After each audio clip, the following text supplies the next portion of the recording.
এভাবে আয়নার দিকে তাকিয়ে আছো যে?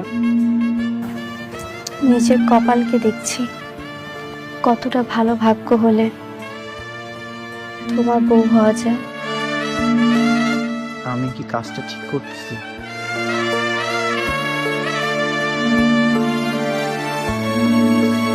কি হলো, তুমি খুশি হওনি?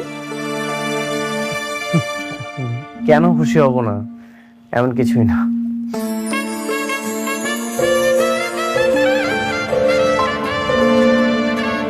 এই সাজানো বাসর ঘর, এত এত আয়োজন, সবকিছু আমার কল্পনার মতো মনে হচ্ছে। আমি কখনো ভাবিনি তোমাকে আমি এভাবে পাবো। এটাও কি কখনো সম্ভব? কেন সম্ভব না? আমি তো ভার্সিটিতে তোমার পিছন পিছন ঘুরতাম, কিন্তু তুমি তো আমাকে পাত্তাই দিতে না। তারপর অ্যাক্সিডেন্টে আমার একটা পা অচল হয়ে গেল, আর এই অচল পা নিয়ে তোমার বউ হব, এটা কি কখনো ভাবা যায়? হ্যাঁ, ভাবা যায়। এখন তো সম্ভব হয়েছে। Thank you.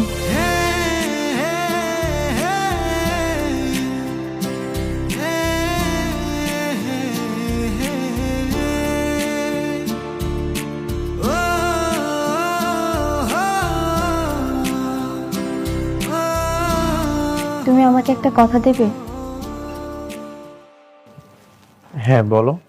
জীবনে যত বড় বিপদই আসুক না কেন, কখনো আমাকে ছেড়ে যাবে না।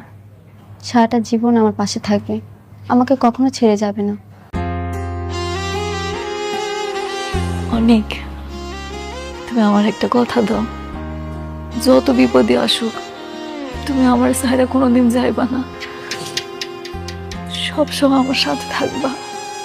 আরে পাগলি, ভালোবাসার মানুষ কখনো ছেড়ে যায় না, ছায়ার মতো সবসময় পাশে থাকবে।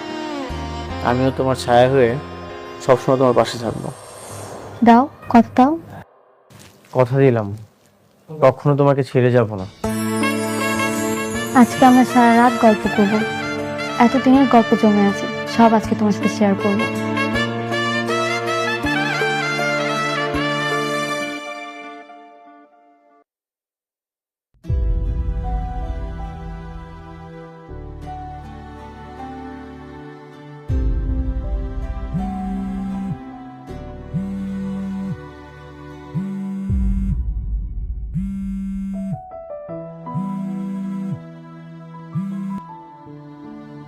হ্যালো, শুনো না, ডাক্তারে তো কইছে আব্বার অপারেশন সাকসেসফুল হয়েছে। সেই সন্ধ্যাবেলা অপারেশন হয়েছে, এখনো যে আব্বার জ্ঞান ফিরতেছে না। আমি তো কিছু বুঝতেছি না। কি বলতেছো তুমি?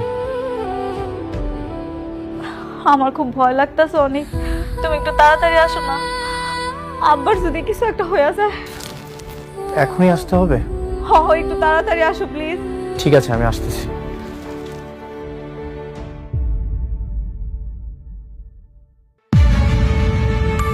এই, কোথায় যাচ্ছ তুমি?